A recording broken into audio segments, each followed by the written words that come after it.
Hello friends, ഈ രാവിലെ തന്നെ എണീറ്റ് പോകുന്നതെന്ന് വെച്ചാൽ എൻ്റെ വീട്ടിലേക്കാട്ടോ. ഞാൻ ഇന്നലെ വേദേൻ്റെ വീട്ടിലേക്ക് നിന്നത്. പിന്നെ ആ കാണുന്ന വീടാട്ടോ എൻ്റെ വീട്. ഈ കാണുന്നത് എൻ്റെ അമ്മമ്മയാട്ടോ. ആദ്യം തന്നെ നമുക്ക് പല്ല് തേച്ച് തുടങ്ങും. പിന്നെ കുളിച്ചിട്ട് നേരെ വേദേൻ്റെ വീട്ടിലേക്കാണ് കേട്ടോ പോയത്. ഞാനാടെ എത്തി നോക്കുമ്പോൾ കണ്ണ് നല്ല ഉറക്കിയതിനും വേദയാണ് പല്ലും തേക്കുന്നതിനും പിന്നെ ഇന്നത്തെ ചായ ഇടുന്നതിനും. പിന്നെ എനിക്കൊന്ന് ബാങ്കിൽ പോകേണ്ട ആവശ്യമുണ്ടായിരുന്നു. ഞാനും വേദയും കൂടി കേട്ടോ ബാങ്കിൽ പോകുന്നത്. വീട്ടിൻ്റെ അടുത്ത് തന്നെ കേട്ടോ ബാങ്ക്, അതുകൊണ്ട് നടക്കേണ്ട ദൂരേനേ ഉള്ളൂ. അങ്ങനെ ആടെ കുറച്ച് നേരം നിൽക്കേണ്ട വന്നിരുന്നു. പിന്നെ ആടത്തെ ആവശ്യമെല്ലാം കഴിഞ്ഞ് നമ്മൾ നേരെ വീട്ടിലേക്ക് പോകുന്ന കേട്ടോ. അങ്ങനെ കുട്ടിയേട്ടൻ്റെ കടയിൽ കയറി ഫ്രൂട്ടിയെല്ലാം വാങ്ങി. പിന്നെ പോകുന്ന വഴിയിൽ വേദേൻ്റെ വീട്ടിനടുത്തുള്ള ചേച്ചീനെ കണ്ടൊരു ഊഹ നമുക്ക് ലിഫ്റ്റ് തന്നു കേട്ടോ.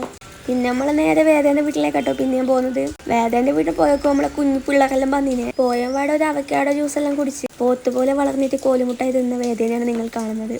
അയ്യോ, ഒരു കാര്യം പറയാൻ വിട്ടുപോയിട്ടോ. നമ്മൾ ബാങ്കിൽ പോയി വരുന്ന വഴിക്ക് ഒരു പെണ്ണ് കണ്ടിട്ട് ഫോളോവറാന്നെല്ലാം പറഞ്ഞിട്ട് എൻ്റെ അടുത്ത് വന്നിട്ടുണ്ടേനു. പിന്നെ പ്രത്യേകിച്ച് മെസ്സേജും പറഞ്ഞു ഇന്നത്തെ വീഡിയോയിൽ അത് പറയാൻ വേണ്ടിയിട്ട്. നിങ്ങൾ വിചാരിക്കും ഞാൻ തള്ളുന്നതാണ്, പക്ഷെ തള്ളുന്നൊന്നല്ല കേട്ടോ, ശരിക്കുള്ളത് തന്നെയാണ്. അങ്ങനെ ഉച്ചക്കത്തെ ഫുഡെല്ലാം കഴിഞ്ഞ് ഞാൻ നേരെ വീട്ടിലേക്ക് പോയിട്ടോ. അയ്യോ, ഒരു കാര്യം പറയാൻ മറന്നു. ഇന്ന് വേദിയുടെ മാമിയും മാമനും വന്നിട്ടുണ്ടേനു. ഇന്ന് അവരുടെ സൽക്കാരേനും. പിന്നെ നമ്മൾ നേരെ വീട്ടിലേക്ക് പോയിട്ട് അവിടുന്ന് കുഞ്ഞാവനെ കുറേ കളിപ്പിച്ച്. പിന്നെ ഒരു ഉറക്ക് കഴിഞ്ഞ് വന്നേരം കാറ്റെല്ലാം അടിക്കുന്നുണ്ട്. നല്ല മഴയാണ് കേട്ടോ. അപ്പോൾ ഇന്നത്തെ വീഡിയോ ഇത്രയുള്ളൂ. മറ്റൊരു നല്ലൊരു വീഡിയോയുമായി വീണ്ടും കാണാം.